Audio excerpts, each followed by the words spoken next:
Muriel Robin, l'amour absolu du public répare-t-il les blessures d'enfance? Soigne-t-il le désamour de soi? Restaure-t-il la confiance d'une grande comédienne dans son talent? Tout cela à découvrir ce soir sur le divan de Marc-Olivier Fogiel.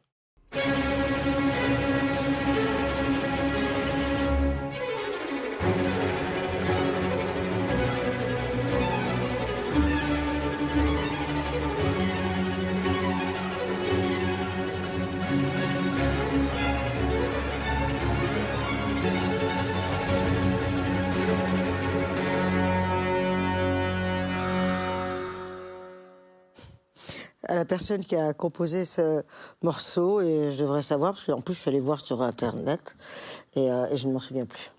Vivaldi. Voilà, tout simplement, Vivaldi. Tout simplement. Bonsoir Muriel Robin. Bonsoir Marco. C'est bien Muriel Robin qui est là, on est bien d'accord. Oui, oui, oui. C'est l'été de Vivaldi, vous voyez, on arrive doucement à l'été, là on est en plein printemps et on est content de vous recevoir. Je suis née en Muriel. été, donc c'est bien. Voilà. Merci beaucoup d'être là. Vous connaissez bien les divans Muriel. Vous avez côtoyé 4 psys en 20 ans, hein, c'est ça? Ça doit être ça, oui. Mais j'étais de face.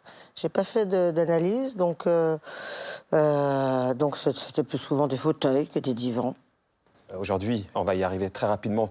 Vous semblez métamorphosé, mais vous êtes allé mal, très mal. Et c'est ce qui est le plus paradoxal, parce que vous êtes l'une des femmes les plus drôles de France. C'est fou, hein. Quand je vous entends le dire, je trouve que c'est presque caricatural. Mais non, d'ailleurs, ce qui serait caricatural, c'est la fille drôle qui dans la vie, n'est pas drôle. Moi, c'est vrai que j'allais mal, mais j'étais drôle dans la vie. Donc, je ne suis pas dans cette caricature-là. Je suis dans quelque chose d'inattendu, peut-être. Voilà. Peut-être pas caricatural. Non, pas caricatural, voilà. Inattendu, une noirceur. Une noirceur, oui. Une noirceur noire, qui n'a rien à voir. Un mal-être, un mal avec la vie, oui, un mal... Il n'y a aucun matin où je me lève comme si c'était une chose normale, quoi, enfin, naturelle. Donc avant de me lever, je prends quelques secondes, je me dis donc je vais me lever, je vais aller dans une pièce qui... J'exagère, mais c'est pas loin. Je vais aller dans donc, la cuisine, donc les objets, il y a des gens qui habitent au-dessus de moi, la ville, donc il y a des voitures, etc., machin. Tiens, j'entends un bruit, je me dis qu'est-ce que c'est? Tout est... je me prends tout tous les matins. Tous les jours. Donc, il faut trouver des solutions pour ça. Il faut d'abord prendre conscience de ça. Il faut d'abord se rendre compte qu'on n'est pas comme les autres. Parce que, voilà. On va voir d'où ça vient, Muriel, si vous voulez bien. Comment vous l'avez combattu. Comment aujourd'hui vous vivez votre parcours atypique. L'enfance à Saint-Étienne, des parents, on le sait, vendeurs de chaussures. Une montée à Paris. Un premier prix de conservatoire. Des rêves de cinéma. Les arts de la vie qui vous propulsent donc reine du one-man show. Et comme l'une des comédiennes les plus populaires de France... Un parcours qui fait rêver, mais vous qui ne vous a pas comblé. On va raconter tout ça, mais on va d'abord démarrer par une image, si vous voulez bien. Ça se passe à New York, en 2007. Vous recevez d'ailleurs l'unique prix de votre carrière, mais c'est un prix international, un Emmy Award, Oscar de la télé américaine, incroyable. Vous voyez décerner donc le prix de la meilleure comédienne pour votre rôle dans Marie Bénard, l'empoisonneuse. Regardez. And the International Emmy for Best Performance by an Actress goes to... Muriel Robin.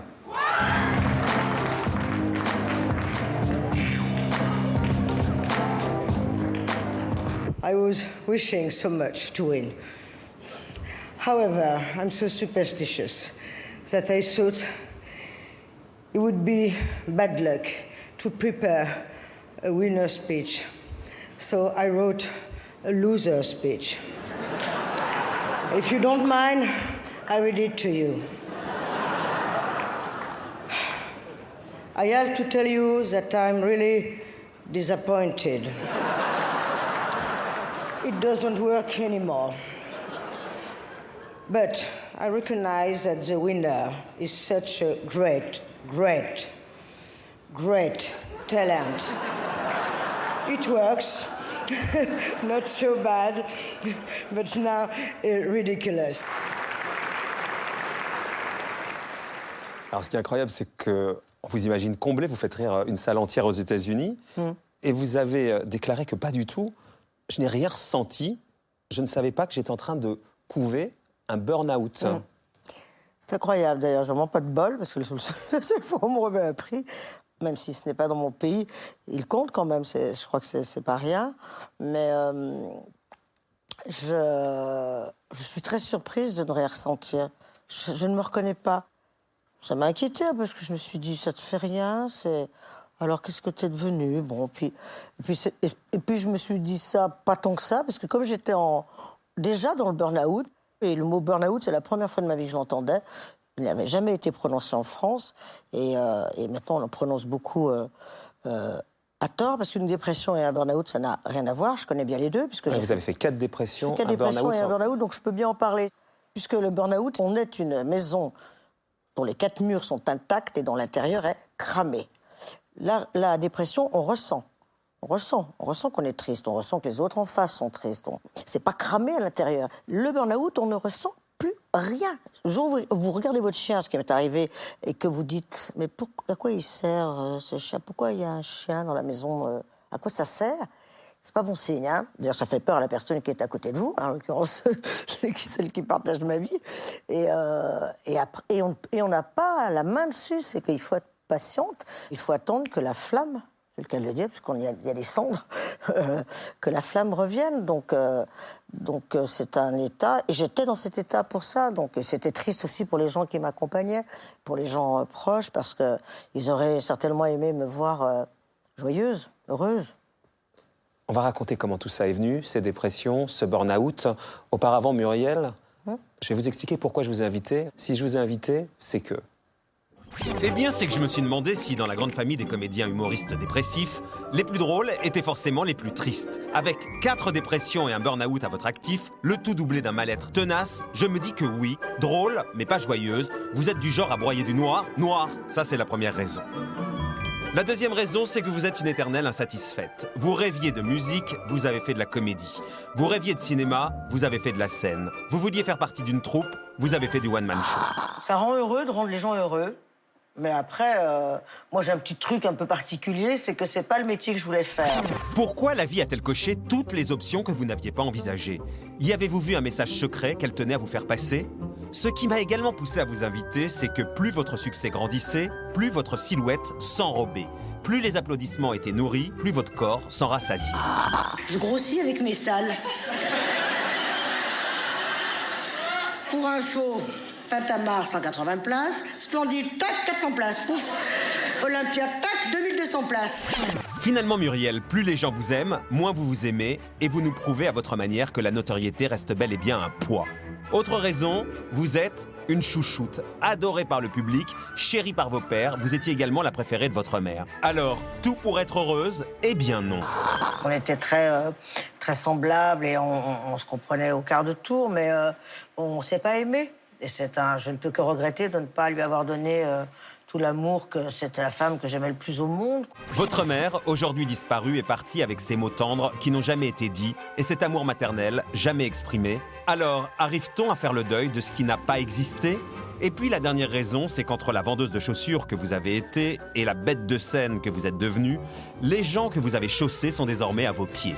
Mais ce soir, je vous propose de vous regarder enfin droit dans les yeux, porte d'entrée d'une âme virevoltante et torturée. Ça vous va? Oui, bien sûr. On va rembobiner le film, mais on va commencer par la fin, si vous voulez bien d'abord, avant de faire un flashback. Ouais. Pierre Palmade, Ah oui. avec qui vous avez une relation... D'ailleurs, comment cette relation? Elle est aujourd'hui formidable. On a eu une coupure de 4 ans, je pense. On s'est retrouvés et pendant ce temps-là, il a bougé aussi, il a changé, Pierre. Moi, j'ai beaucoup changé, mais lui aussi. Et là, c'est formidable. Ça aurait été un immense chagrin de perdre Pierre et qu'on n'arrive pas à s'aimer. Maintenant, c'est marrant, il dit la même chose. On peut comparer ça à une passion, nous a-t-il dit, comme un couple qui doit se séparer pour devenir amis. Oui. Mais il fallait faire le deuil de la passion. Aujourd'hui, on a envie l'un de l'autre. C'est vrai. Avant, on avait besoin l'un de l'autre, il disait. Oui. Et puis en changeant, j'ai vu aussi tout ce qu'il pouvait ne pas aimer de moi. Qu'est-ce qu'il pouvait ne pas aimer de vous? J'étais dure, parce que j'étais mordante, mais je ne me voyais pas faire. Vous aviez conscience de faire peur, Muriel? Non. C'est quand j'ai eu conscience que j'ai dit il faut arrêter les dégâts. Mais c'est la peur des gens, c'est la peur qui fait être comme ça, c'est crier ou en tout cas être dur pour ne pas pleurer. Moi, j'ai appris à pleurer très tard et quand j'ai commencé à ouvrir les vannes, je peux vous dire que il y en a eu de la flotte. Hein. Donc, tout ça, vous mettez ça à l'imparfait maintenant, parce que Pierre nous a dit je n'ai jamais vu quelqu'un se réparer autant. Elle est plus douce, plus féminine, et elle est toujours aussi drôle. la Muriel qui faisait peur, qui mordait, qui pouvait être méchante. Oui, oui, méchante. J'ai pas la méchanceté en moi, mais vraiment pas. Mais j'ai pu paraître comme ça, bien sûr. Puis quand en plus on a les mâchoires carrées, je trouve que je fais pas 1m52, qu'on a les épaules comme ça, si vous voulez, rétrospectivement, je conçois très bien que j'ai pu faire peur aux gens. Si en plus vous avez un caractère un peu mordant, enfin tout ce que j'ai pu être, et dont je parle effectivement, je le constate aussi, j'en parle maintenant à l'imparfait. Et Mais je ne me alors, qu'est-ce qui raconte a pas fait que vous d'histoire. avez changé à ce point, Muriel? C'est l'introspection, réfléchir, ce qui est à vous, pas à vous, pourquoi ça, ce qu'on veut être, comment, au milieu. C'est un boulot, j'ai mis les mains dans le cambouis. Donc voilà, j'ai commencé en 86, je dis 20 ans, ça fait 30 ans. Enfin, maintenant, Donc c'est le ça y est, travail je suis avec en- un psy, pour être clair. C'est avec un psy. Moi, je suis allée voir un psy parce que j'avais honte de qui j'étais. En 86. En 86, je ne peux plus sortir de chez moi, j'ai honte. Je n'aime pas la personne que je suis. Donc là, vous avez 30 ans, là. 31 ans. Je veux comprendre, je veux faire du rangement, quoi. Je ne veux... Ma mère était une femme avec un charisme incroyable, drôle, dur, aussi dur que drôle. Ce jour-là, je sais que je me suis dit, je ne veux pas être elle. Parce qu'elle n'était pas très aimée. Elle impressionnait, elle faisait peur. Je me suis dit, je ne veux pas être elle. Et donc aujourd'hui, vous êtes métamorphosée. J'ai quand même lu, il y a 11 ans, dans Télérama, vous disiez mes 2 parents sont morts, et malgré tout l'amour que j'ai pour eux, malgré l'horreur du deuil, il faut reconnaître qu'ils m'ont dégagé le terrain. Oui. Je me sens plus légère, j'ai appris à dire je t'aime, alors que je n'étais naturellement équipée pas du tout dans ce registre-là. Je me suis enfin arrangée de mes souffrances. Le fait que vos parents aient disparu, ça contribue au fait d'aller mieux finalement, parce qu'ils vous encombrent moins. Moi, je vais mieux parce que c'est vraiment je me le suis gagné. Hein. Oui, Donc, mais... mais quand la mère part, moi, je redonnerais tout, même si ça libère, pour qu'il revienne. Parce que pour se dire des choses qu'on ne s'est pas dites. Parce que, bref. Mais j'ose dire, malgré le chagrin, moi, j'ai voulu mourir avec ma mère. Donc, vous voyez, on ne remet pas ça en question. Mais une fois qu'ils sont plus là, oui, ça libère quelque chose. On peut l'entendre, on peut le comprendre. Par exemple, comme eux, il n'y avait pas de plaisir dans la vie, si j'essaie d'avoir du plaisir, d'un truc que pour moi, hein, que pour moi, ben, je ne le fais pas parce qu'il y a peut-être quelqu'un qui va me dire « Alors, ça va pour toi, là, t'as du plaisir, t'es bien, nous, on a travaillé, on s'est tué au boulot pour vous élever, etc. Et toi, tu prends du plaisir pour toi. » On nous a bien montré que la vie, c'était pas le plaisir. Hein. Enfin, c'était dur, il fallait travailler, et que le plaisir, c'était quand même pour les gens, ça va, quoi. Hein. Mais comme les mots doux, on va pas s'embrasser le matin et le soir. On n'a pas que ça à foutre de ce que... On disait, on n'a pas que ça à foutre que de se lécher la gueule, quoi. Ça va, nous, on bosse, on va pas s'embrasser le matin, s'embrasser le soir pour recommencer le lendemain. Il y a un côté très concret, si vous voulez. Donc, bon, effectivement, moi, quand même, après, je suis allée un jour dans une famille, j'ai vu que ça s'embrassait, je trouvais ça pas mal, j'approchais la joue, je disais, oui, non. Et le matin, crac, il recommençait. C'est vrai que je trouvais ça... Il a fallu que j'apprenne cette langue. Parce que moi aussi, quand vous êtes né là-dedans, vous trouvez ça très bizarre quand même, ces gens qui puis qui se disent « Bonjour, gentil, ça va ma chérie? Tu vas bien ?» Ça se veut qu'ils s'intéressent les uns aux autres, qui se posent... C'est un monde. C'est un monde. Est-ce que vous pensiez arriver, comme le dit Pierre, à vous libérer à ce point et à ce point lâcher? Je me souviens très bien le jour où je me suis dit « Là, il faut qu'il y ait un peu de lumière, sinon j'arrête. » Et je suis pas du tout une suicidaire, mais là, j'en pouvais plus, quoi. J'y arrivais pas, c'était trop compliqué. Le succès, l'argent, en même temps pas heureuse, machin, la vie privée, compliqué, pas d'enfants, pas de parents, pas de... À un moment, je dis, je pouvais plus. Mais vous savez d'où il vient, ce mal-être aussi profond?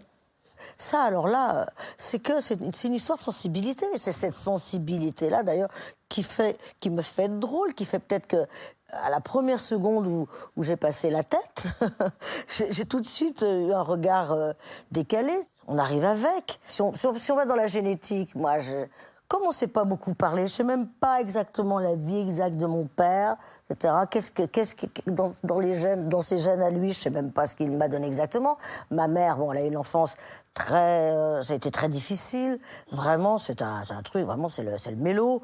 Mais enfin, bon, les grands-parents, ça s'arrête, puisque moi, la famille, c'est papa, maman, mes sœurs. Terminé. Mes 2 sœurs et moi, ça fait 4 femmes.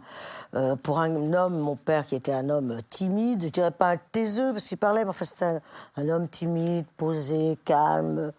On voit bien quand on fait un travail sur soi que l'absence du père, le fait qu'il n'y ait pas de père, qu'il n'y ait pas un moment, un père avec lequel vous avez une relation, qui peut... enfin, voilà, l'absence... Elle n'est pas là, mais ça compte. Ça compte beaucoup pour la construction. Ça compte beaucoup pour son rapport aux hommes, pour plein de choses. Ça compte beaucoup, évidemment. Donc moi, j'ai été un peu garçon pour que ce soit sympa pour lui. Donc on était entre copains avec mon père. Vous avez vu 4 psys. Oui. On va en voir un 5e, Oula. qui va essayer de mettre tout ça dans l'ordre de ce que vous venez de nous dire. Philippe Grimbert. Il s'est plongé dans votre histoire, voyez ce qu'il dit. Ça va m'intéresser. Cher Muriel Robin, vous avez pu dire...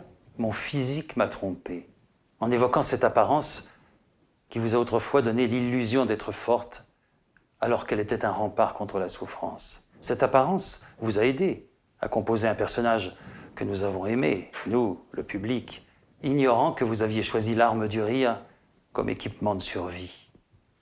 Ce public, vous avez pu dire qu'il était une figure maternelle, dont vous attendiez la reconnaissance, et avec laquelle vous pouviez enfin vous réconcilier. Ces applaudissements, vous les avez reçus comme autant de témoignages d'amour.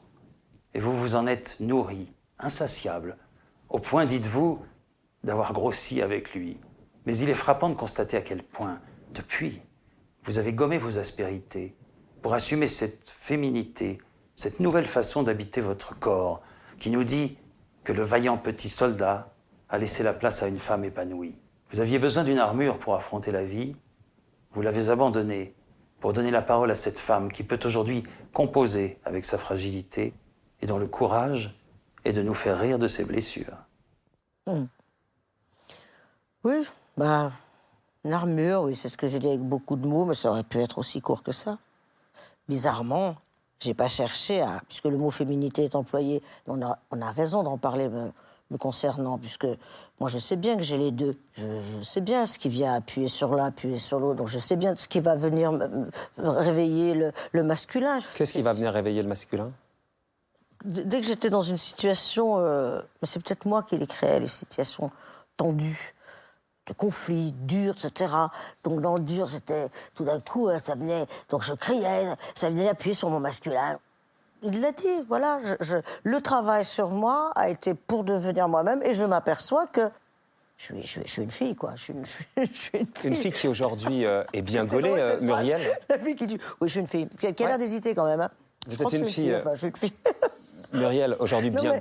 je vous coupe, mais on est obligé d'aborder avec moi le féminin masculin, parce qu'on voit parfois quand même, j'ai tellement des looks improbables, ou parfois on ne sait pas, quoi. Qu'est-ce qui m'a pris pendant 15 ans, 20 ans d'avoir des cheveux comme ça? Parfois j'avais 1 centimètre sur la tête, mais même moins d'1 centimètre. Mais qu'est-ce qui vous a pris, justement? Qu'est-ce qui m'a pris? C'est que... il y a l'inconscient aussi, c'était pour d'abord...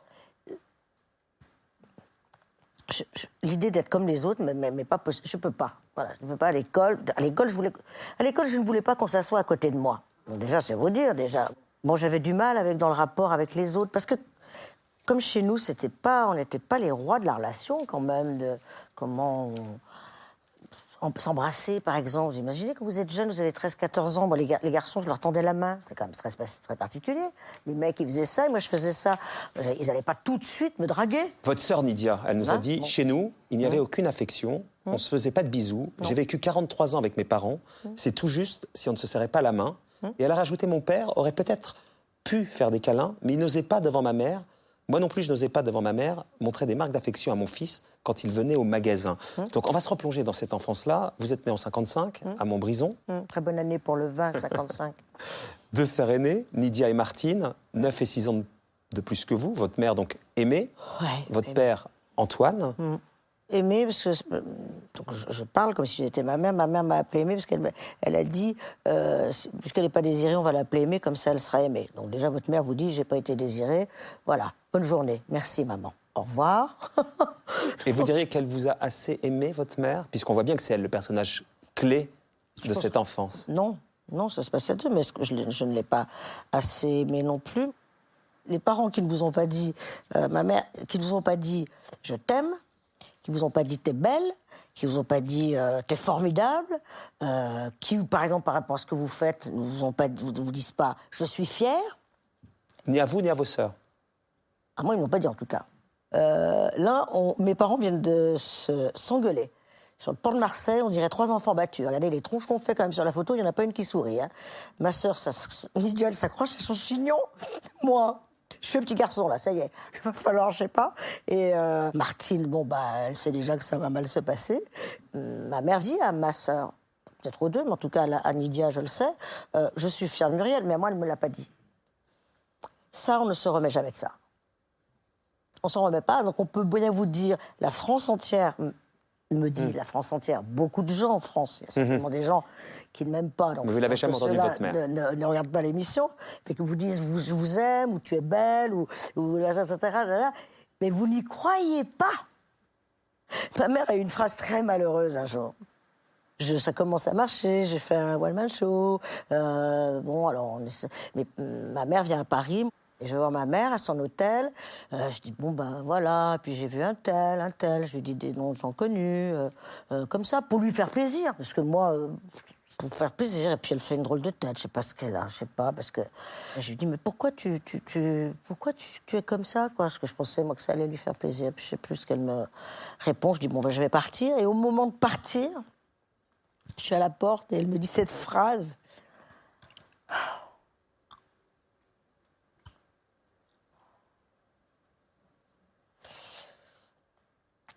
C'est dommage parce que elle voulait pas me faire ce mal-là, quoi. C'est pas possible. Elle me dit, je lui dis, je pars. Elle me dit, c'est ça, va faire ton intéressante. Donc pour moi, tout ce que je fais, si ma mère le regarde, je ne fais que mon intéressante. Donc je peux pas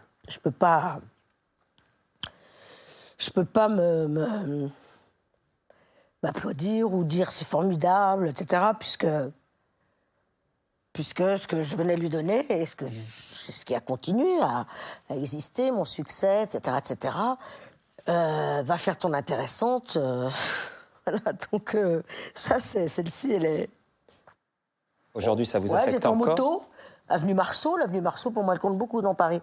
Parce que j'avais une 125, et je prends l'avenue Marceau, et je la descends, et je regardais dans quel arbre j'allais me foutre pour la punir. Je me disais, celui-là, chaque fois que je descends l'avenue Marceau, 30 ans après, je revois, et je me disais, je peux pas lui faire ça non plus, je peux pas lui faire ce chagrin-là, quoi. Donc j'ai fait avec, enfin j'ai fait sans, mais ça m'a pas aidé. Pourtant on s'est pas dit des choses essentielles, mais bon, ben voilà. Pourtant, Muriel, vous me parlez de ça, c'était il y a 30 ans. Vous me dites, depuis le début, que ça va mieux, que vous avez mis les choses en place. Ben on fait avec, on compose avec. On compose avec, parce que là, je vous entends depuis tout à l'heure, on n'a pas autant l'impression que ça, que vous avez mis ça à distance. C'est très présent, ça revient. Non, je le constate, je sais pourquoi, ça m'explique des choses. Le temps a passé, maintenant j'arrive presque ça fait presque 30 ans que les gens me suivent, même sont là, je fais des émissions, ils sont là, ils me regardent quand je passe à la télé, je fais un one-man show 8 ans après, les 4000 personnes sont là dans le Zénith, qu'on double et qu'on triple, mais vous vous rendez compte ce que c'est? Ce qui manque, c'est toujours la mère. Votre mère, je fais mon intéressante, quoi. Votre mère, pourtant... Et c'est pas flatteur, hein, c'est pas... J'ai bien compris. Faire ton intéressante, on voit bien à quel point... Waouh, c'est violent. Elle m'en a dit une autre au camping. Mes sœurs avaient 2 fiancés. Comme elles voyaient mes sœurs s'échapper et que quand même 2 filles qui s'échappent, on va peut-être moins pouvoir les mettre au boulot. Et elle m'a dit, tu ne te marieras jamais, toi. Je lui ai dit, ah non, maman, hein. Tu me le promets, je te le promets. C'est pas rien la phrase, hein, non plus. Hein.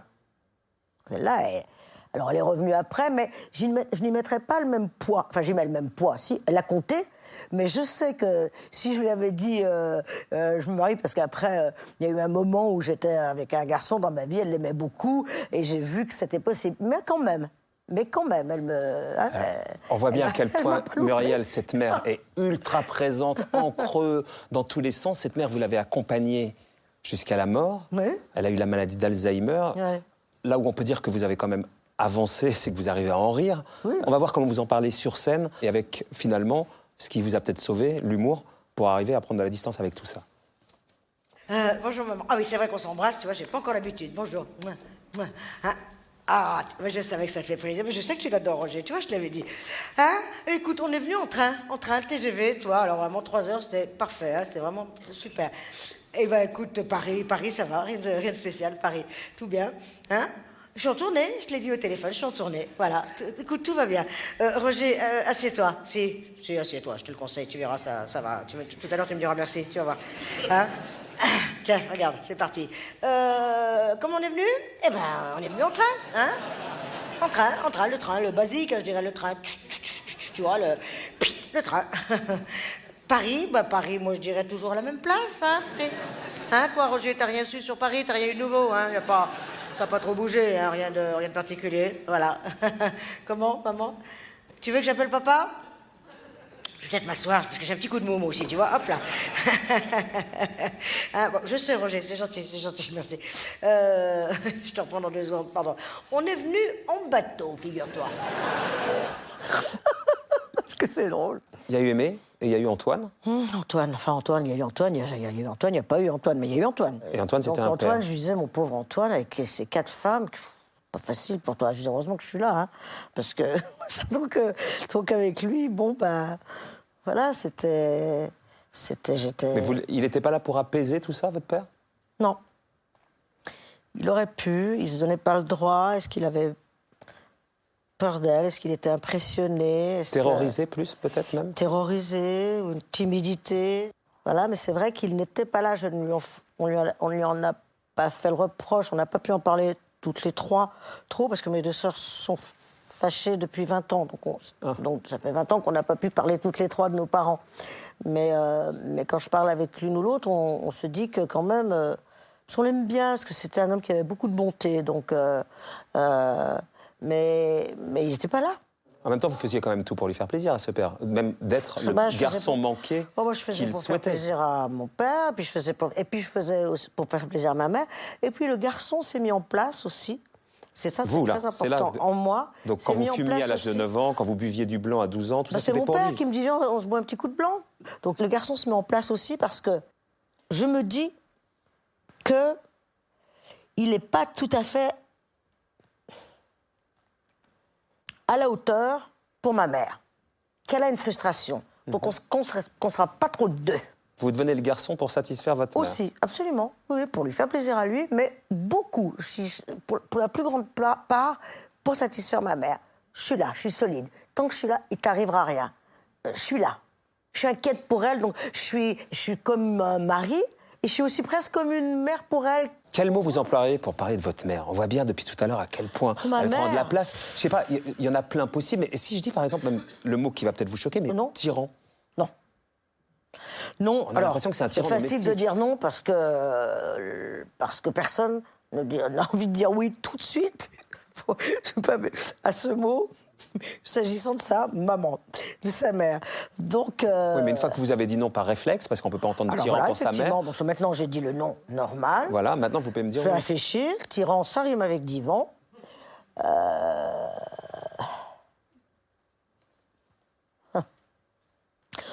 On va dire dur, et puis après, s'il y en a qui veulent mal tyran, c'est... Mais il y a des raisons à tout ça. Il y a des raisons à tout ça.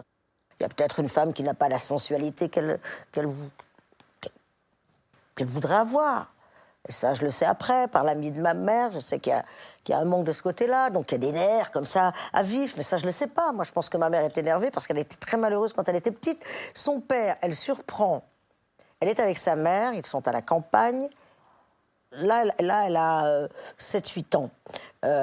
Elle rentre un jour avec sa mère dans leur ferme et son père est en train de faire l'amour à sa belle-fille. Donc la mère de ma mère voit ça, prend sa fille sous le bras et s'en va dans la forêt. Voilà ce qu'on me raconte, moi, quand je suis petite. Et on est resté 3 jours dans la forêt, on a connu la faim. Et puis on est allé chez des gens qui nous ont accueillis, etc. Donc il y a un truc dur, il y a un truc qu'elle a là, il y a une vengeance. D'ailleurs, elle m'a dit un jour une chose qui est peut-être jolie ou pas jolie. Elle m'a dit, tu es ma revanche. Parce qu'elle a eu le sentiment d'être pointée du doigt. Bref, elle a été coupée. Elle les a pas eu les mots doux. Donc elle fait une famille, elle est autant taillée pour être mère que moi, mais bon, on n'est pas dans la même époque, il n'y a pas de contraception, etc. Bref, et donc vous arrivez dans moi, je pense qu'elle est énervée parce qu'elle a été malheureuse et qu'elle ne s'est pas remise de ça. On a l'impression que quoi que vous fassiez aujourd'hui, C'est en moi. c'est en vous, et même elle est encore là. Vous avez l'impression qu'elle vous regarde en permanence, non? Non. Non, je dis non, mais j'espère ne pas me mentir, mon Dieu. Mon Dieu. Mais en tout cas, si elle y est encore, elle y est 1000 fois moins qu'avant.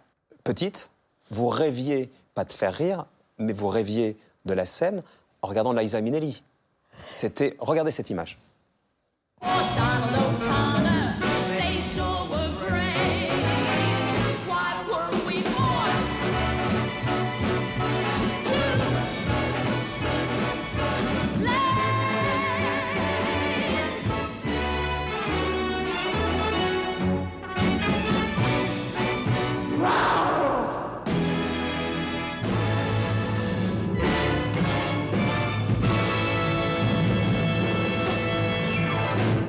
Votre vocation artistique, elle est née là, en voyant à la télévision Ouais, Liza ça. Minnelli. Vous pensiez que l'univers artistique allait vous sauver de tout ce que vous nous dites là ce soir?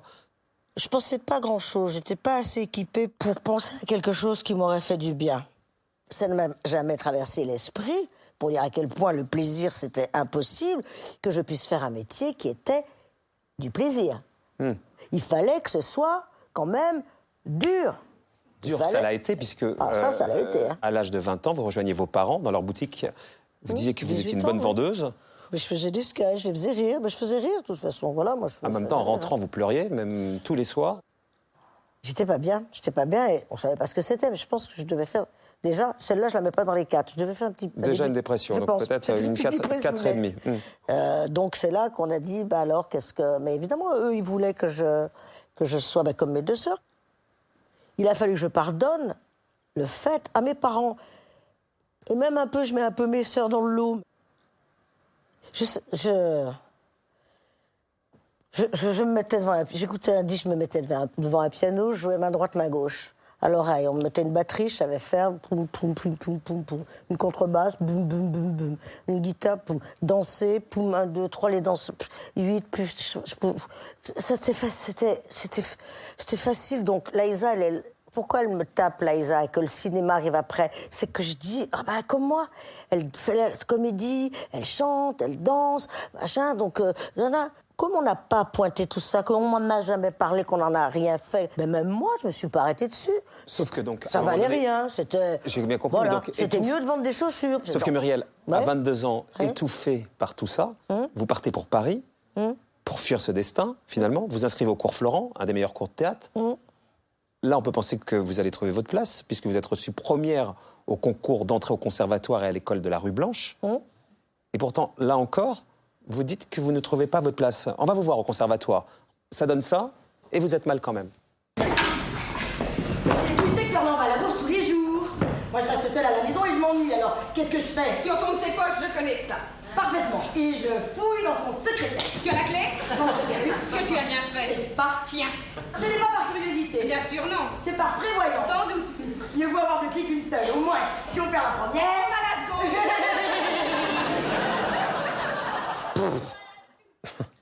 Bah ouais, vous faites puff, mais première au concours d'entrée. Oui. Mais qu'est-ce qui fait que, même là, à Paris, loin de votre mère, vous vous épanouissez pas d'ailleurs? Quand vous sortez du conservatoire, vous rentrez à Saint-Étienne vendre des chaussures. C'est vrai que de toute façon, je me sentais très mal dans un groupe, quoi, parce que j'étais vraiment pas du tout équipée pour.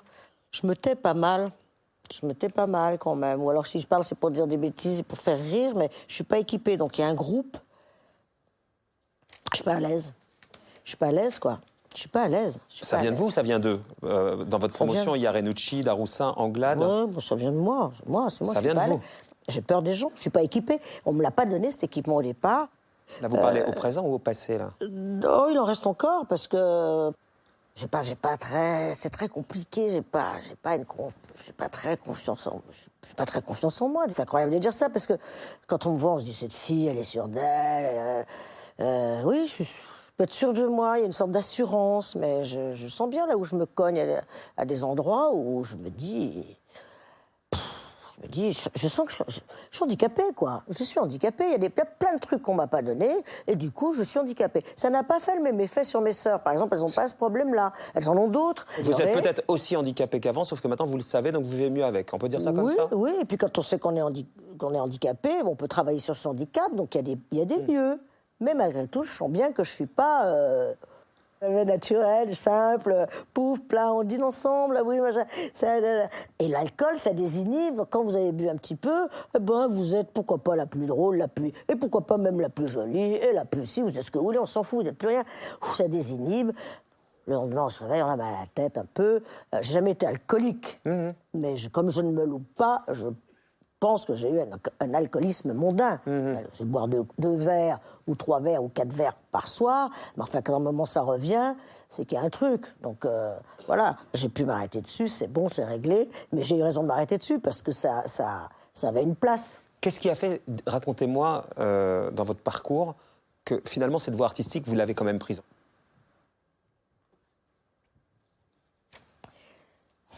J'y retourne parce que je pense que quand on retourne chez soi, on va téter, quoi, un peu. Voilà, donc j'y vais quand même. Et puis je repars. Un mois après, mon père a un cancer. J'en reviens, puisque moi je suis là quand les gens sont malades. Je reste à côté de lui, avec ma mère. On est toutes les deux, on accompagne, on enlève un bout de poumon, il va pas mourir, etc. Et là, Roger Louret, à l'hôpital où est mon père, dans la cabine téléphonique, je l'appelle, et Roger Louret me dit, j'ai écrit une pièce pour toi, un premier rôle. Je sors de la cabine et je dis à ma mère, voilà Roger, ce qu'il vient de me dire. Roger, vous le connaissiez d'où? Je l'avais connu en première année de conservatoire. D'accord, donc vous avez quelqu'un qui écrit pour vous, Roger Louret. Voilà, une compagnie de théâtre. Les Baladins en Agenais. Voilà, exactement.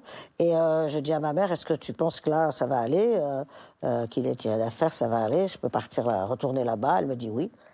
Et donc, je ne vais pas à Paris, je vais dans la compagnie. Et là, je rencontre Annie Grégorio, et une autre fille qui s'appelle Catherine Depont.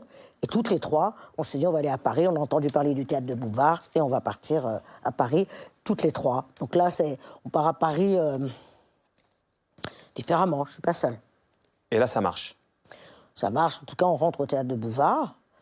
Et j'écris pour la première fois. Nous écrivons, toutes les trois. On n'a jamais écrit une ligne de notre vie. On lui fait notre premier sketch. Il disait, j'achète. Et là, ça part. Voilà, c'est... Vous avez du mal à vous lier, vous avez du mal à rentrer dans un groupe, vous avez du mal à vous faire confiance. Là, vous acceptez de rentrer Ouais, je ne suis pas restée si longtemps que ça, d'une part.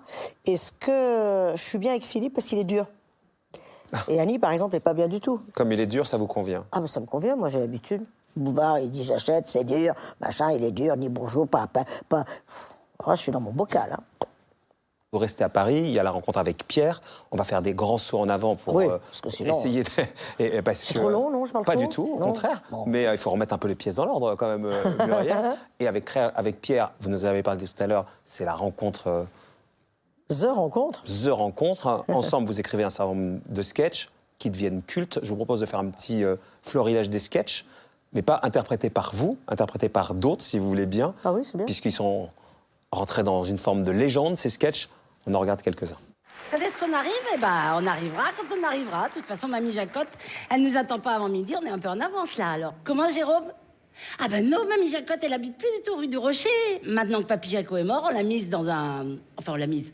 elle habite dans une grande maison avec plein d'autres vieilles dames. Que leur mari, il est mort aussi. Je sais pas pourquoi je ris, non. Comment? Un peu que c'est joli, dis donc. Elles ont chacune leur box. Enfin, je veux dire leur truc. Comme à la SPA, oui. Non, non, sauf que la SPA, c'est pour les animaux abandonnés. Alors que Mamie Jacotte, on l'a jamais abandonnée. Regardez la photo que j'ai sur moi. Qui est cet homme? Mon mari? Depuis 10 ans? Mais il me plaît pas du tout.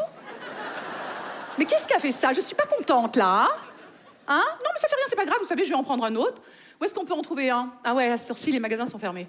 Quoi? On peut pas changer de mari? Mais c'est ce qu'on va voir. Appelez-moi le directeur. Il est pas là? Appelez-moi sa sœur. Elle est pas là? Appelez-moi Jean-Jacques Goldman. 1, 2, 3, deuxième à gauche. Et la rue Morin. Bon, alors je les confonds toutes maintenant.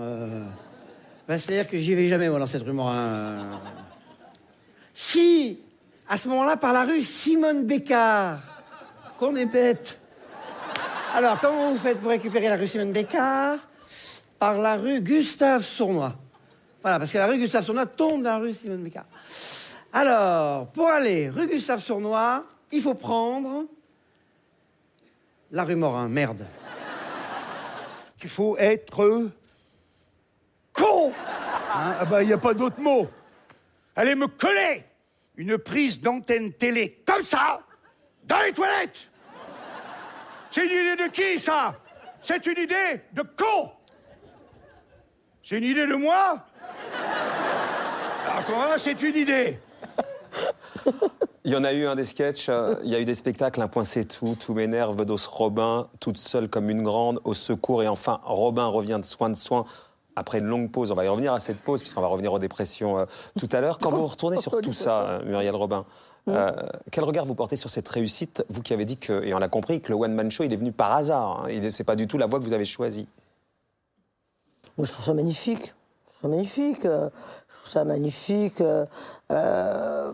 Je pense, me traverse le plaisir d'écrire avec Pierre, la rapidité d'écriture, un après-midi, un sketch à tomber de nos chaises, sans savoir que, regardez, il y a quand même, dans 2 ans, ces sketchs, la plupart auront 30 ans, l'addition, le noir, le salon de coiffure, etc., ça aura 30 ans et on m'en parle dans la rue encore, et des enfants petits, j'attaque presque ma 3e génération.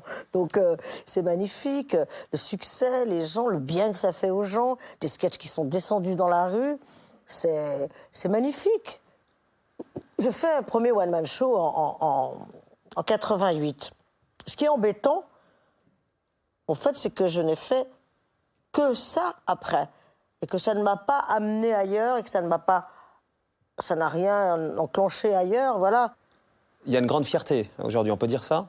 Oh, fierté, c'est ce mot, hein. Là, je vais avoir du mal, hein. Ça, celui-là, je l'ai pas tout de suite, mais quoi? Non, vraiment, je veux pas. Je suis très, très heureuse d'avoir fait plaisir aux gens avec ces sketchs. Vous ne pouvez pas dire fier? Ah non, je peux pas, non. Mais pourquoi? Parce que vous ne vous reconnaissez pas dans les sketchs? Si, ça oui. Si, mais ils sortent de vous. Je peux pas. Parce que je peux vous dire que je suis fière du travail que j'ai fait sur moi. Ça, je peux vous le dire. Mais pas fière de la réussite? Je peux pas le dire. Je sais que je pense que... Vous pouvez pas le dire parce que votre mère ne pouvait pas le dire. Peut-être, je sais pas, je peux pas le dire. Je peux pas le dire et je ne le ressens pas, je suis pas fière. Je peux pas le dire parce que je ne suis pas fière. Je suis pas fière. Je suis très contente d'avoir pu rendre les gens heureux ou contents. Non, ça passe. Et un mot sur les autres, Muriel. Pendant la longue absence sur laquelle on va revenir, puisqu'il y a eu un moment donné où vous ne pouviez plus rien faire et que vous êtes absenté, évidemment, la nature ayant horreur du vide, d'autres sont arrivés. Très franchement, de voir pendant que d'autres étaient là, Florence Foresti, dans un autre genre, Valérie Lemercier qui avait la féminité que vous n'aviez pas, la carte que vous n'aviez pas, vous aviez la générosité suffisante pour trouver ça bien ou alors... Ah oui, moi alors, j'ai pas du tout... j'ai pas la jalousie, j'aime le talent. J'aime le talent. J'ai Florence, j'ai trouvé drôle à crever. Bon, je vous dirai une anecdote sur Florence qui est drôle, mais concernant mon retour, quand on va y revenir à mon retour au One Man Show, parce qu'elle n'y est pas pour rien, je vous dirai pourquoi. Elle ne sait pas. Mais non, Valérie non plus. Valérie, bien sûr, très bien. Je peux l'envier. Quand on me nomine 6 ou 7, je sais plus, fois au Molière et qu'on lui en donne 3 fois, moi je suis très très heureuse pour elle. C'est pas d'elle, c'est pas elle qui m'intéresse à ce moment-là. C'est le métier. Je comprends. Qui dit mais non, pas sur elle. On va mettre. Donc elle a eu un Molière 2 fois. Ils savent qu'elle a eu un Molière. Muriel, Robin, non, on va pas mettre sur elle, on va mettre sur ta. 2 fois. Elle en a eu 2. L'année d'après, 3 fois. Muriel, on va pas mettre là. Je dis à un moment, ils m'aiment pas, quoi, ces gens. C'est tout ce que ça me raconte. Ça me raconte rien de Valérie. Valérie, elle a du talent. Moi, ce qui pourrait être gênant, c'est les gens qui n'ont pas de talent et qui tout d'un coup arrivent en haut ou qui avec une écriture qui me gêne. Je pense à des gens. Je ne dirai pas de nom, mais où à un moment, si vous voulez, je me dis qu'à un moment, faut quand même, ce qu'on dit, c'est important. Mais en même temps, il n'y a pas mort d'homme, donc non, moi. Florence, Pierre dit, elle devrait te verser les droits d'auteur, tellement il m'entend quand elle joue. Et nous sommes à Bercy, Pierre est assis à côté de moi, et pour la première fois, je m'entends quand elle parle. Je m'entends. Et je dis à Pierre, Pierre, je suis drôle comme ça? Je suis aussi drôle que ça? Il me dit, ah, ouais, plus même. Bah, je lui dis, mais faut que je remonte sur scène, quoi. Je dis, c'est pas possible. Si je suis plus drôle que ça, faut que je remonte sur scène. Et c'est ça qui a déclenché que je suis remontée sur scène. Pour 8 Robin ans de après. Saint-Ouen, Bah il y oui, a quelqu'un parce qui que vous... j'avais oublié, puisque pendant 8 ans, j'ai pas fait. Ouais. Moi, je la vois, et puis je m'entends surtout. Donc je l'entends, et presque... Je me vois pas, parce qu'on n'a pas les mêmes personnages. Elle a Florence, elle a une sorte de petit mec comme ça, tout en étant très féminine. Moi, je suis plus... on n'a pas les mêmes. Mais quand même, je m'entends, je me vois, et je me dis, si je sais faire pareil, bah, faut que j'y aille, quoi. Vous y êtes allé, sauf que vous avez raconté votre vie avec énormément d'humour, grâce à quelqu'un qui vous a aidé, qui est avec nous. Clara Guipon. J'aime beaucoup Clara. Qui est avec nous. Bonsoir Clara. Bonsoir. Comédienne, metteur en scène. Ouais. Et vous avez su accompagner Muriel, faire en sorte que sur scène, pour son retour, après 8 ans d'absence, elle accepte de se raconter. Là, elle le fait dans le cadre d'un divan, elle l'a fait sur scène avec énormément de drôlerie. Ça a été compliqué qu'elle accepte de mettre en scène sa vie et de se faire confiance? C'était compliqué d'assumer le fait de parler d'elle à ce point-là, de façon aussi ouverte, aussi livrée, en fait. Elle me posait toujours la question, elle me dit, mais est-ce que ça va intéresser les gens? Est-ce que c'est suffisamment bien pour le raconter sur une scène? Est-ce que je suis légitime à cette place-là?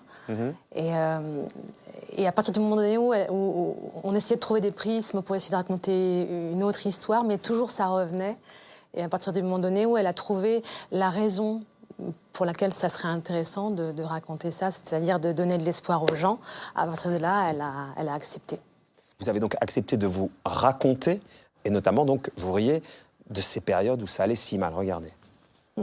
Moi, je fais la maline, mais oui, qu'est-ce que je vais laisser, hein? Eh ben, mes DVD. Ah, tu parles d'un cadeau, hein? Je vous rappelle les titres.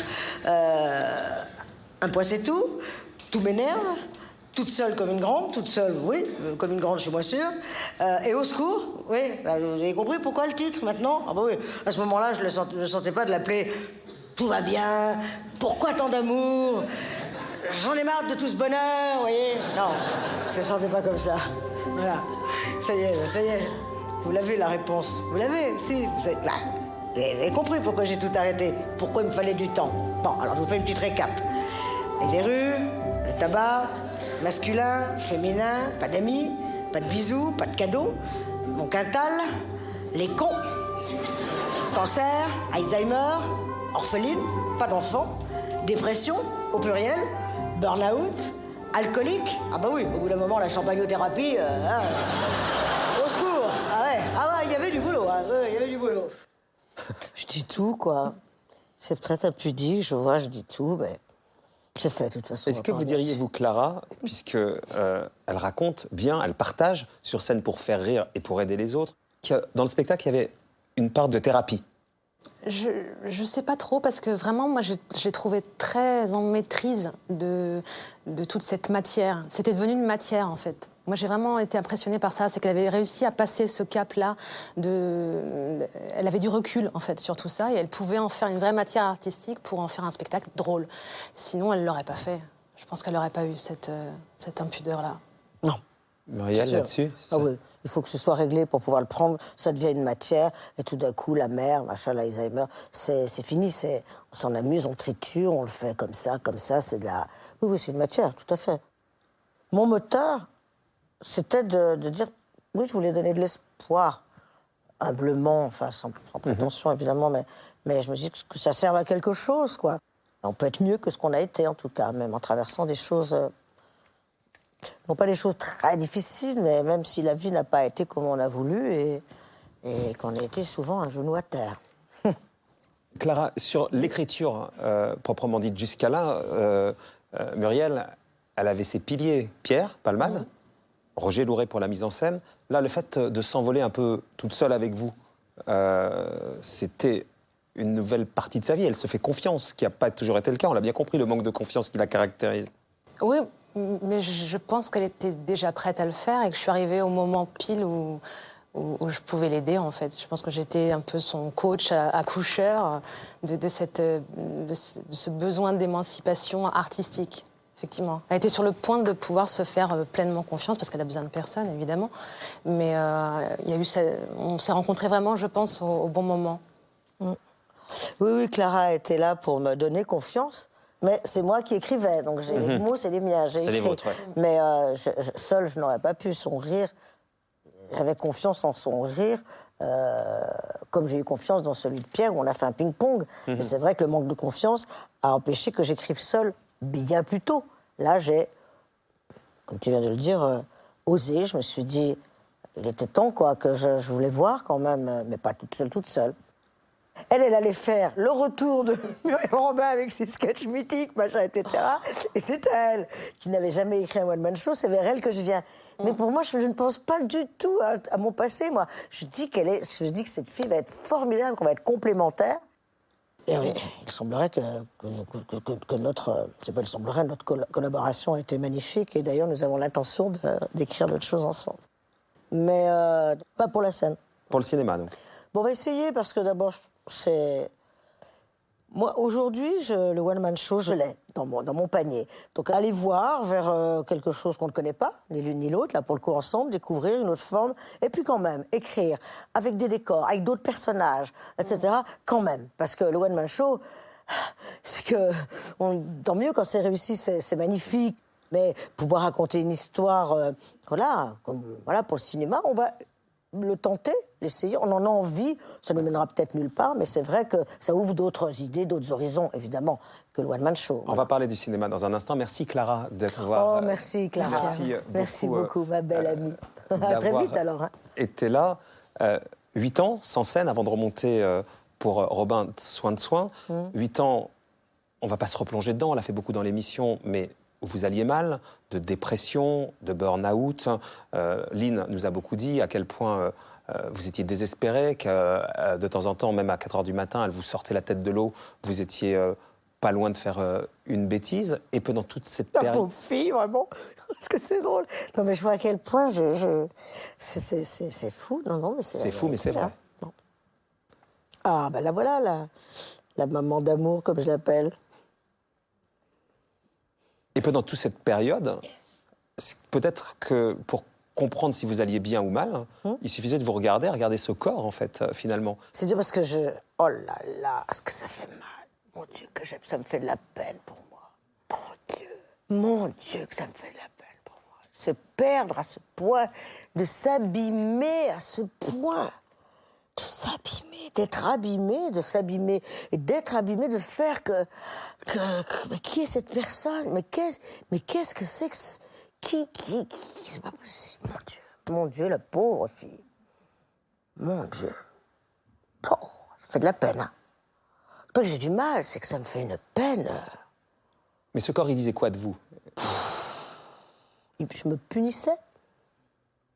Jusqu'à 30 ans, je fais 1m70, 58 kilos. Donc tout le monde me disait, mais toi, comment t'es gaulé? Donc quand je vois ça, je me punis, je me punis du succès, déjà. Bah bien sûr, évidemment. Vous le dites très drôle sur scène. Plus les salles grandissent, plus vous grossissez. Ça a commencé chez Bouvard, et plus 2, plus 3, tac, 70, 60... Je suis allée à... Et il y a des gens... des femmes, peut-être, qui sont en surpoids, qui vont détester ce que je vais dire.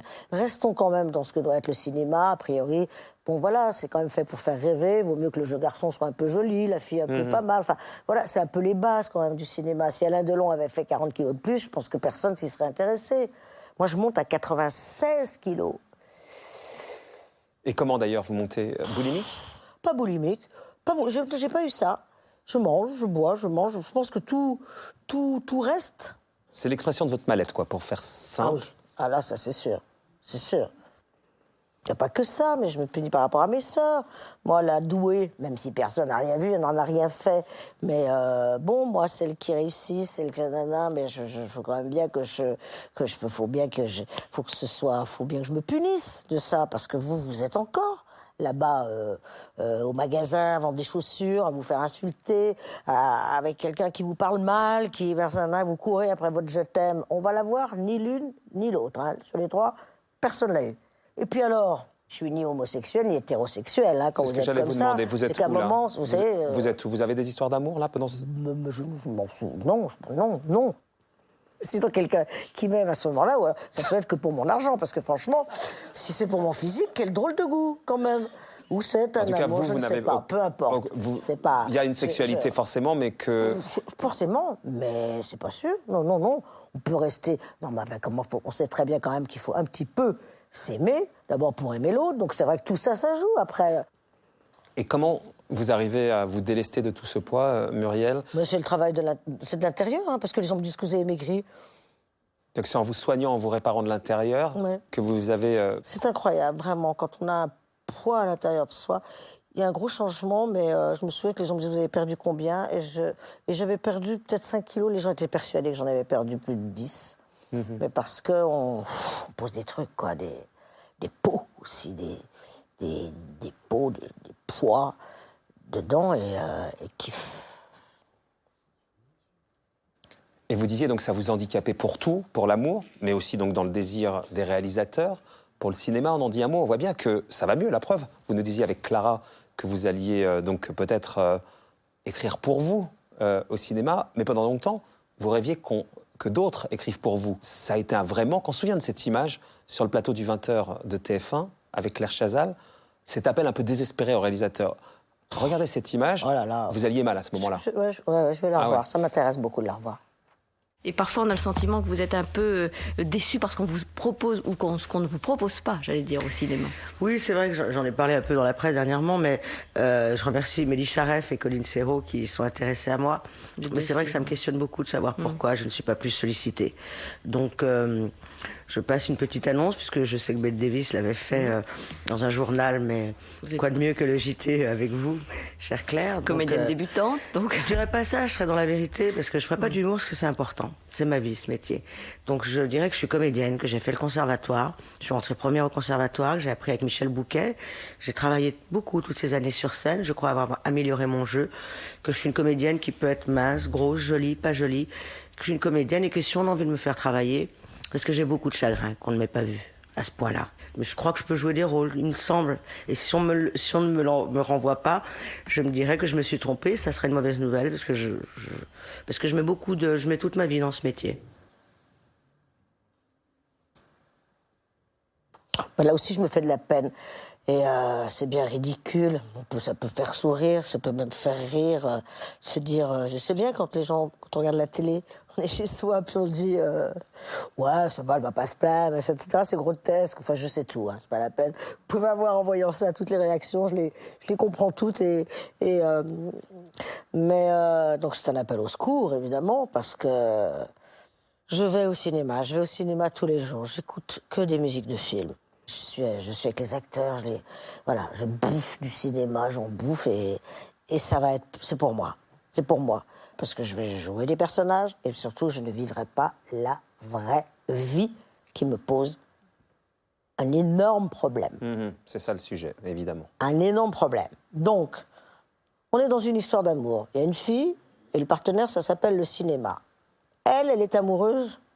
Elle est amoureuse à 20 ans. Elle est amoureuse. L'autre, ne la regarde pas trop. Tu vas voir, clac, un one-man show. Là, ça y est, tu vas me voir. Ah, tu me vois pas. Ah, bon. Ah, ben, je vais en faire un autre. Alors, tu me vois toujours pas. Ah, ben, alors là, pouf. Donc, je tombe, je dis, eux, ils vont voir que je sais faire des trucs, je suis rentrée au conservatoire, Bouquet, il dit que je suis bien, quand même. Puis il y a le public, donc le public, ça veut dire que je peux peut-être remplir des salles, donc je peux rapporter des sous, donc ils vont venir me voir. Non, 4 ans. C'est facile, il y a un spectacle, il y a 4 ans entre. Chaque fois, il y a une dépression. 4 ans où j'attends. Je fume. Je m'oublie. C'est parce que à force de m'oublier, à force d'avoir fait pour mon père, pour ma mère, pour mes sœurs, pour machin, ben après on arrivera à dépression, à spectacle, puis à force de faire pour les autres, de m'oublier, pouf, burn-out. Mais en tout cas, à chaque fois, le cinéma, mon chéri, là, il ne me voit pas. Ah, il me fait un signe. Ouh, il y a un truc, là. Il me dit, Charef. Ouh, ça y est, il m'a attrapé un doigt. Crac, pouf, il me lâche. Bon, alors, tu vas voir, ça va te rapporter ça. Tu vas faire plein de trucs avec ça. Ah oui, parce que c'était formidable, Marilyn. T'es nommée au César, regardez l'extrait de Marilyn, ça aurait pu déclencher un milliard de trucs, ça. Regardez ça aurait Marilyn. pu. T'as bavé à Marniac, j'étais au front? Non. Il m'a traité de raciste. C'est parce que j'ai accepté cette carte que j'ai trouvé ce boulot. Et que je t'ai embauché. Ne l'oublie pas.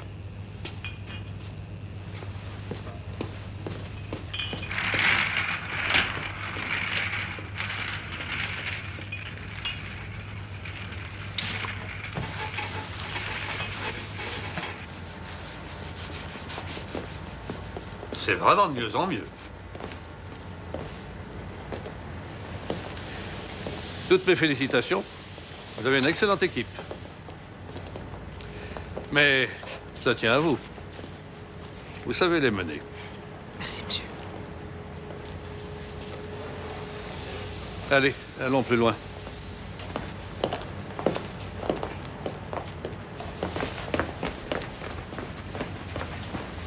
Enlève-moi ça. Enlève-moi ça.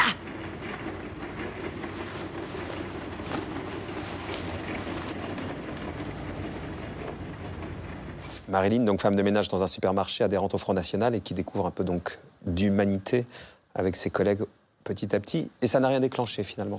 Non, rien. C'est-à-dire presque... Je pense à mes amis, enfin, aux gens qui m'aiment. Qui, chaque fois que je fais un truc, j'ai fait un truc, on dit, tu vas voir, là, ça va. Et c'est drôle parce que ça dure. Et au bout d'un moment, c'est très agréable au début. Mais les années passent, vous avez 40, 50, 60 ans. Tu vas voir ça va. Donc on me parle comme si j'étais débutante. Tu vois, avec ça va déclencher plein de trucs. Par exemple, demain, il y a le film de Christophe Honoré, Les Malheurs de Sophie. Oui. Christophe Honoré, c'est pas rien, c'est pas n'importe qui. Bien sûr. Il vous choisit d'ailleurs... Vous pensiez qu'il s'était trompé quand il vous a appelé pour ce film qui sort demain, Les Malheurs de Sophie. Et lui, il a quand même une clé pour expliquer qu'on ne vous ait pas donné tous ses rôles. Il nous dit, quand on la voit sur scène, on peut se poser comme question, est-ce qu'il existe un meilleur auteur, meilleur metteur en scène qu'elle-même pour Robin? Donc forcément, ça nous met à l'écart, nous les réalisateurs. Elle peut laisser croire qu'elle n'a pas besoin de nous pour exister, mais c'est un a priori idiot, parce que Muriel a le désir et le talent pour raconter les histoires des autres. Moi, je suis très heureuse qu'ils le disent. Je lui ai envoyé un texto ce matin en lui disant « Tu me fais beaucoup de bien, Christophe. Je prends. Merci tellement. » Et pour le théâtre, vous dites pareil. Là, par exemple, vous triomphez, vous allez reprendre donc, Momo bougent. avec François Berléand. Ça a cartonné. Sur scène, vous êtes incroyablement drôle. Ça, par exemple, ça vous réconcilie avec votre talent, ça? Vous dites oui. Un petit peu. Parce que c'est vrai que... on notera qu'au théâtre, Sébastien vient vers moi, Sébastien Thierry, et que là, Christophe Honoré. Donc j'ai deux fois, mais on notera aussi que je ne suis pas tout à fait la même. Alors est-ce que je fais moins peur? Est-ce que c'est moi qui me le suis gagné? Et donc moi je me dis que l'histoire elle a été écrite comme ça, pour se dire mais si tu ne t'aimais pas, comment voulais-tu qu'on t'aime? Qu'on t'aime, oui. Ne cherche pas ailleurs, ne cherche pas vers ton poids, ni ta sexualité, ni ta coupe de cheveux, ni tes dents tordues, ni je ne sais pas quoi. J'ai refait les dents, j'ai fait le maximum, Bon, mais je vois bien qu'en tout cas, quand je suis dans la récolte et que je m'aime un peu plus, le théâtre et le cinéma, si ça se répète, mais moi Vous êtes heureuse, si ça se répète? Heureuse, c'est fort. Hein. Ouais. mais vous prenez doux. Le cinéma demain, le théâtre qui reprend, d'où aussi dans la vie sentimentale. Avec Anne, ça fait 10 ans, et pas forcément des années faciles, puisque le burn-out, il a été pendant cette période-là, etc. Qu'est-ce que vous pouvez en dire de ces 10 années-là? Je peux dire que notre histoire, elle est forte aussi parce qu'elle a été remplie de mon burn-out, du décès de sa maman en 4 mois, de plein de choses, de plein de choses qui auraient pu faire que l'autre serait parti en courant. Au moment où j'ai rencontré Anne, elle était exactement dans le même état, dans la même disposition. Je n'allais plus jamais être avec une femme. Plus jamais. Ah ouais. Mais vraiment. Plus jamais. Pourquoi? Parce que je trouvais que c'était compliqué. C'était pas, il fallait, voilà. Je me revenais des périodes où j'avais été avec des hommes et je trouvais que c'était, ça allait être plus simple. Voilà. Mais on se rend compte, on a peut-être, je sais pas, 2, 3, 4, 6 vies antérieures ensemble. On se connaît, Anne, c'est ma famille. La différence d'âge? Elle y est, elle y est, mais enfin bon, elle y est. Mais vous pourriez dire, par exemple, que c'est elle qui vous fermera les yeux? Oui. Oui. Ah oui. Oui, c'est... Oui. C'est elle, oui, bien sûr. Parce qu'on s'aime, c'est mon ami, c'est mon ami, c'est mon ami, c'est ma sœur, c'est mon mari, c'est ma fiancée. Non, puisque vous n'êtes pas marié, justement. Non, mais c'est mon mari, si on veut. Mais non, mais pourquoi pas? Mais oui, parce qu'on n'a pas le temps. parce qu'il faut organiser tout ça, si on veut faire... mais vous pourriez. Le couple de vos parents, il vous a pas vacciné du mariage, pour faire simple. Si, il m'a vacciné du mariage, de la famille, il m'a vacciné de beaucoup de choses. Mais aujourd'hui, à mon âge, je saurais pourquoi je me marie, mais on n'est pas axé, ça compte. Mais voilà, quand il y a une évidence... Donc après, je dirais, j'ai cette chance... Ça ouvre les possibles de pouvoir être avec un homme et ou une femme. Alors tant mieux, merci la vie, parce que l'homme, je sais pas où il est, mais c'est Anne qui... Et on a ça en commun. Mais elle est beaucoup plus belle que moi. Est-ce qu'elle me fermera les yeux, mais est-ce qu'elle va pas partir? Tu comprends? C'est ça le problème, parce que elle aurait des raisons. Beaucoup plus belle que moi. Elle plaît beaucoup, ma Anne. Elle plaît beaucoup, mais enfin bon. Elle me dit qu'elle veut rester, donc... Vous avez peur de ça? Non, non, pas du tout. On est dans une relation formidable. Vraiment. Et avoir des enfants ensemble, c'est possible? Bien sûr, on en a parlé, et donc non, voilà. Non. Parce que vous ne sentez pas prête? On en a parlé avec Anne. On a commencé à regarder vers les donneurs possibles, avec des dossiers incroyables. Mon beau-père, qui est un homme qui a travaillé quand même pour le ministère des Affaires étrangères? Non, l'argent, les finances. Voilà. Bref, retrouvant cet homme à table, devant les dossiers des donneurs imprimés, disant...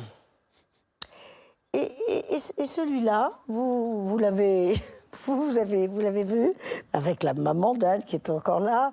Bref, se retrouver en famille, cette famille comme ça, voilà, mélangée. Et je me suis dans la situation où, ça y est, j'allais peut-être passer de l'autre côté, me retrouver, et que je trouvais que c'était mais tellement juste, que tout cet amour qu'on a donné, cette fibre maternelle qui est tellement présente chez moi, mais tellement... plutôt pas mal mieux à 60 ans qu'avant. Là, je dirais, je postule. Et bien alors pourquoi vous postulez pas là? Voilà. On verra. Vous verrez, d'accord. En tout cas, cet amour, cette fibre maternelle, que vous allez peut-être pouvoir exercer dans votre sphère privée, en tout cas, je vous le souhaite, hein, et on verra bien. Vous avez exercé dans vos engagements humanitaires, puisque vous avez été très présente, notamment pour la chaîne de l'Espoir et la Fondation Aga Khan, pour l'Institut médical français pour les enfants de Kaboul. On va vous voir avec Marine Jacquemin, qui est derrière. Ensemble, vous avez pu faire un certain nombre de choses. Une maternité. C'est très fort, ces images, je trouve. C'est vrai. C'est très fort, bien sûr, ce voyage. Et avec Marine, qui est avec nous, il fallait évidemment qu'elle soit là pour éclairer cet aspect-là de votre personnalité. Évidemment, puisqu'on voit bien à quel point ça a un sens pour vous. Bonsoir, Marine Jacquemin. Bonsoir. Merci beaucoup d'être là, Marine. Marine, chérie. On l'a voulu, hein? On l'a voulu, oui. Et vous mais c'est surtout toi qui l'as voulu, parce que c'est... En fait, notre rencontre, c'est sur 3 regards qui sont croisés grâce à toi. Et qui a changé la vie de milliers de personnes. Parce que il faut remettre l'histoire de cet hôpital dans son contexte. C'est peu après le 11 septembre. Je suis envoyée spéciale à Peshawar, au Pakistan, et l'Afghanistan est bombardé. Il y a des milliers d'Afghans qui viennent et qui vivent dans des camps de réfugiés. Rien ne change, tout se répète comme aujourd'hui. Et là, il y a des enfants, des familles qui, pour survivre, fabriquent des briques. Et des petites filles fabriquent des briques. Et 2 petites filles me touchent particulièrement, dont une qui tousse beaucoup parce qu'elle respire la poussière de ces briques. Elle va mourir quelque temps plus tard.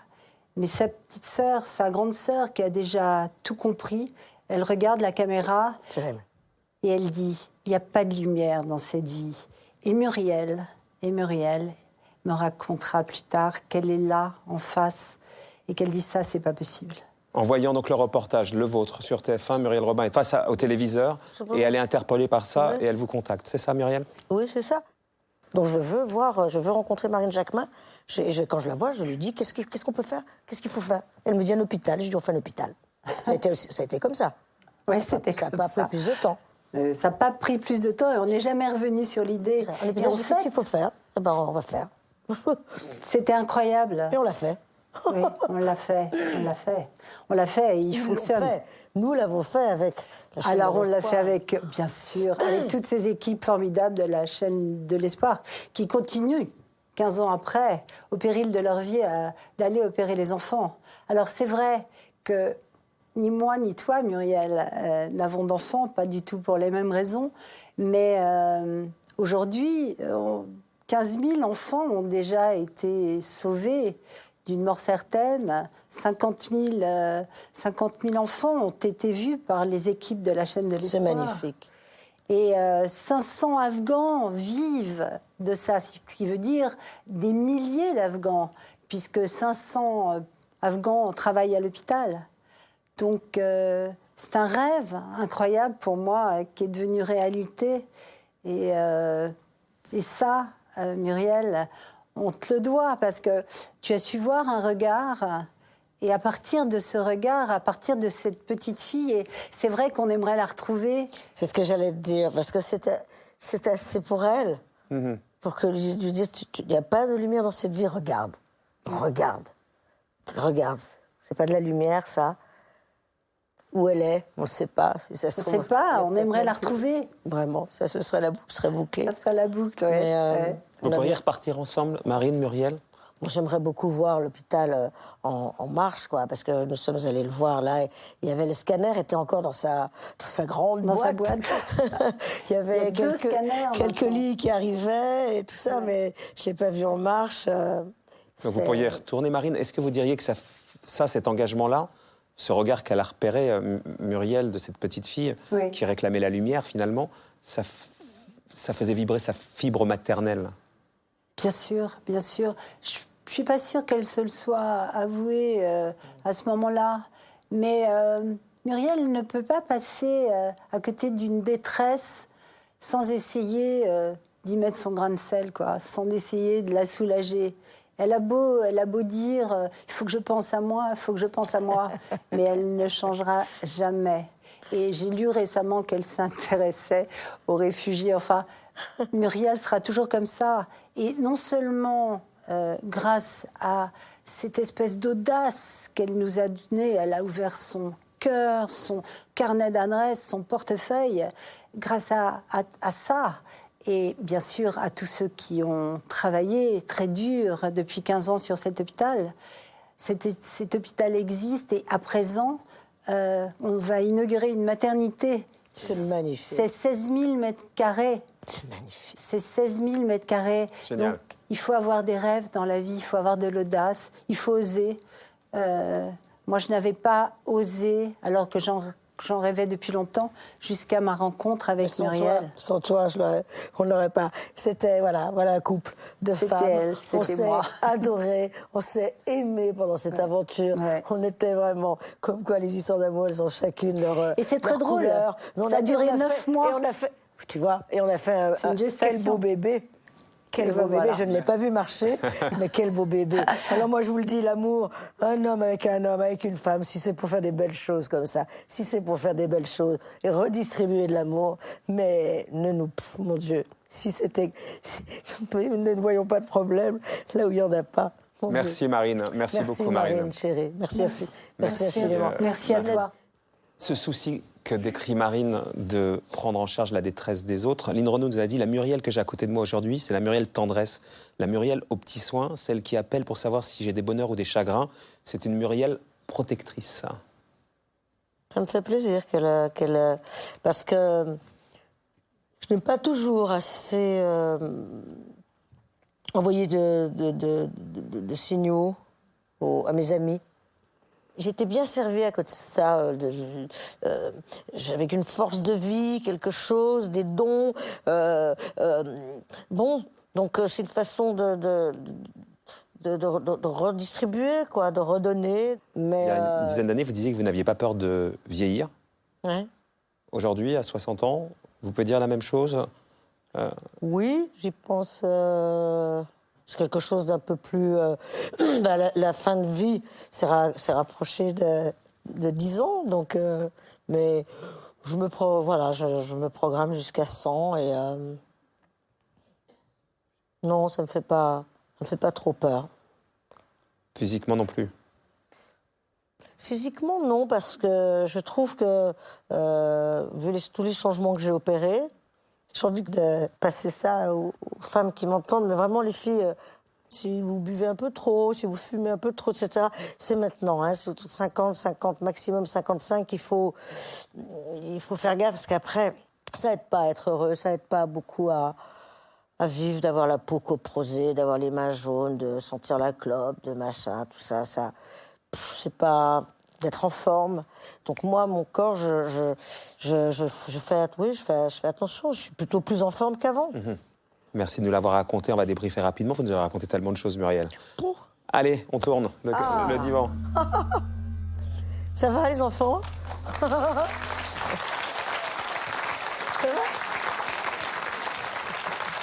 C'est rare que le public se mette debout. C'est arrivé une fois. Je ne sais même plus pour qui. C'est donc la deuxième fois. Merci. Merci beaucoup. Merci. Merci. Très rare. Je pense que je vais fumer, je vais boire. Non, mais c'est incroyable de faire et de dire autant de choses devant une caméra. Ça va être vu par beaucoup de gens. Enfin, ça, on ne sait pas, mais en tout cas, ça sera fait. Quand même un peu. Pour vous, en tout cas. Pas pour juste que pour moi, ils viennent pas. Ça n'a vraiment pas de vol. Il y a le replay maintenant, de toute façon. Oui, donc... ça, c'est incroyable. Enfin, en tout cas, votre générosité, elle est là, hein, parce que vous avez donné, beaucoup donné, et c'était vraiment super. Je vais vous souhaiter merde pour demain, pour le film d'Honoré, parce que c'est de la douceur. Ouais. On a hâte que vous repreniez Momo, là, dans quelques jours, hein, avec François Berléand. À partir du 12 mai. Voilà. Septembre à l'Olympia pour les 20 ans de l'ISEM. Oui, j'ai oublié de dire ça, parce que les trois couples, ouais. Avec Michel Larocque et Pierre Palmade, ça, c'est la fête, quoi. Voilà, c'est la fête. Vous prenez toute cette douceur, et puis... Oui, ça, je prends, oui. Et puis voilà. J'ai la douceur de ce moment-là aussi, j'étais bien avec vous. Moi, j'étais super avec vous, Muriel. Pour vivre heureux, c'est vous qui complétez? Je dirais... pour vivre heureux, point de suspension, très pour. Contre vivre malheureux, point de suspension, très contre. Je suis pour le bonheur. Merci Muriel Robin, merci beaucoup. Merci.